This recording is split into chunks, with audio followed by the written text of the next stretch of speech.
ភាសាខ្មែរឋានៈទី11អត្ថបទកាព្យសិលាចារឹកបណ្ឌិតជ័យនុនបទភុជង្គលីលាសូត្របែបរស់និងបទភុជង្គលីលាលើកដោយកាព្យ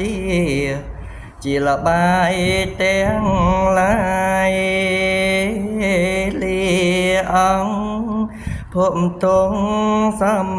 ទាយលាភ័យយន្តរាយ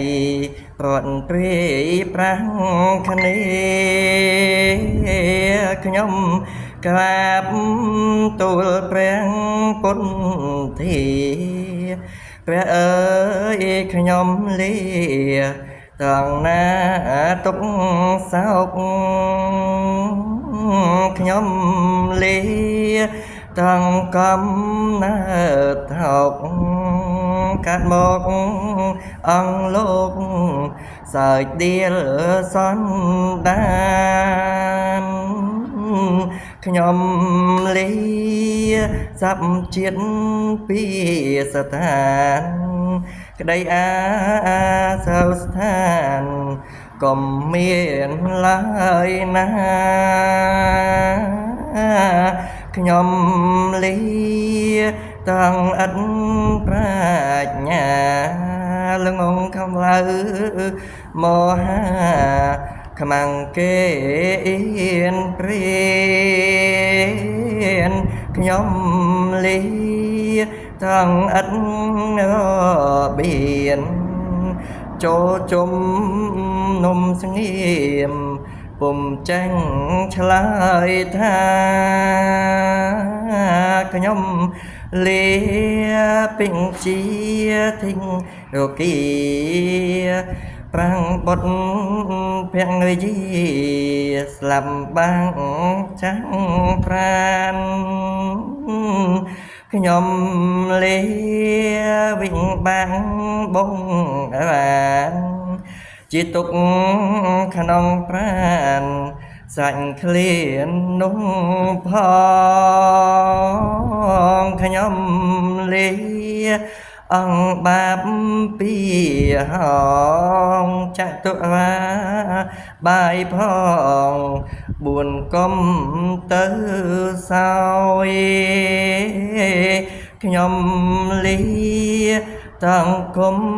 និតធ្លយលាខ្ជិលកំសើយហើយស្មារតីតិចខ្ញុំលាមិនចេះកលបិចសិលសាសកាសាច់ពាងពេជ្រនោះណាខ្ញុំលាតង់អិតប្រាជ្ញាពុំចេះភាសាស្រដីនឹងគេខ្ញុំលាតង់ខ្សត់ខ្លួនទេតមកឯគេងអិតព្រៀងនៅភ្ញាខ្ញុំលាអិតធប់ភោក្តាទាស័យទាសាពុំមានដល់ម្នាក់ខ្ញុំលាតាំងចិត្តប្រទាំងស្ដីឲ្យអន់អៀនចិត្តគេខ្ញុំលាតាំងពាងសាប់សេស្ដីដូចគេមុខមួងស្គួតណា